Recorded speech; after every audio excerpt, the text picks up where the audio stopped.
നമുക്കിപ്പം സുപ്രീം കോടതി അഭിഭാഷകൻ അഡ്വക്കേറ്റ് എം.ആർ. അഭിലാഷ് നമുക്കിപ്പം ടെലിഫോൺ ലൈനിൽ ചേരുന്നുണ്ട്.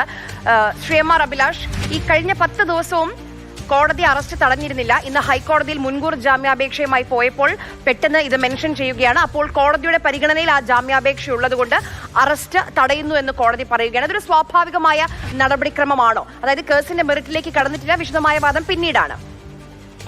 അല്ല, ഇതിനകത്ത് രാഹുൽ മാങ്കൂട്ടത്തിന് അനുകൂലമായിട്ട് കോടതിയുടെ പരിഗണനയിലേക്ക് ഒരു കേസ് വരുന്ന ഒരു FIR രജിസ്റ്റർ ചെയ്യുന്നതിലുണ്ടായ ഒരു കാലതാമസം, ആ കാലതാമസം എന്ന് പറഞ്ഞു കഴിഞ്ഞാൽ എത്രത്തോളം മെറിറ്റോറിയസ് ആയിട്ടുള്ള കേസാണെങ്കിലും ആ കാലതാമസം വളരെ ഗൗരവമായിട്ട് തന്നെയാണ് നിയമകോടതികൾ കണക്കിലെടുക്കുന്നത്. അപ്പൊ അത് പരിഗണിച്ചിട്ടാവും ഇതിനകത്ത് ഇങ്ങനൊരു നോട്ട് ടു അറസ്റ്റ് ഉത്തരവ് കൊടുത്തത്.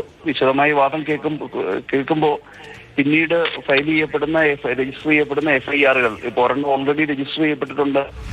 കോടതിയിൽ ജാമ്യാപേക്ഷ പരിഗണിച്ച വേളയിൽ പറയുകയും ആ FIR പ്രൊഡ്യൂസ് ചെയ്യുകയും ചെയ്തു.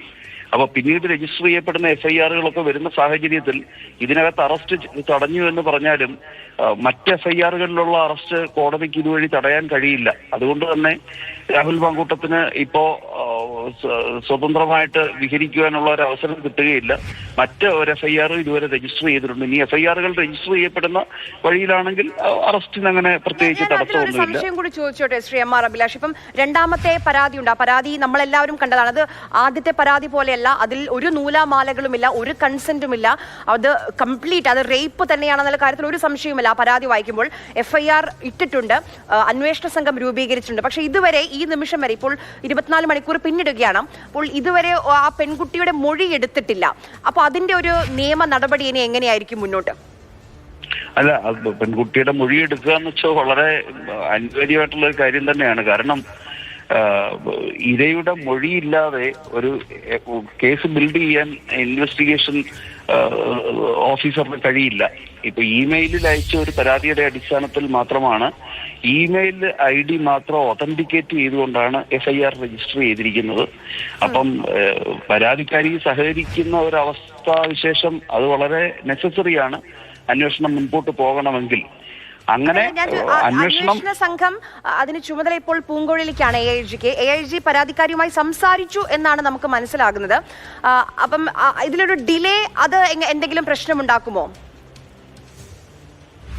ഡിലേ FIR രജിസ്റ്റർ ചെയ്യുന്നതിലുണ്ടാകുന്ന ഡിലേ എന്ന് പറഞ്ഞു കഴിഞ്ഞാൽ വളരെ സിഗ്നിഫിക്കന്റ് ആണ്. പക്ഷേ ഈ രണ്ടാമത്തെ FIRമായി ബന്ധപ്പെട്ട് നാം പരിശോധിക്കുമ്പോൾ കുറ്റാരോപിതനുണ്ടായിരിക്കുന്ന ആന്റിസിഡൻസ് ഓൾറെഡി ഒരു FIR രജിസ്റ്റർ ചെയ്തു.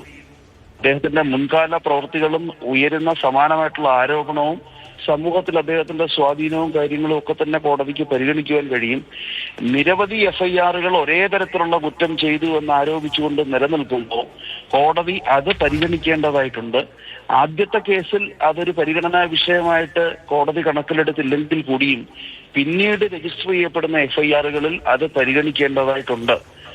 അങ്ങനെ വരുമ്പോൾ അത് ആന്റിസിഡൻസ് ആയിട്ട് അത് വരും. അവിടെ മറികടക്കുക എന്നുള്ളത് കുറച്ച് ബുദ്ധിമുട്ടായിട്ട് വരുന്ന ഒരു സാഹചര്യമാകും അത്. പക്ഷെ അപ്പോഴും ഇര അല്ലെങ്കിൽ പരാതിക്കാരി അതിനകത്ത് സഹകരിക്കണം, അന്വേഷണവുമായിട്ട് സഹകരിക്കണം, ഉദ്യോഗസ്ഥരോട് ഐഡന്റിറ്റി നൽകണം എന്നുള്ളത് തന്നെയാണ്. വളരെയധികം നന്ദി ശ്രീ എം.ആർ. അഭിലാഷ് സംസാരിച്ചതിന്.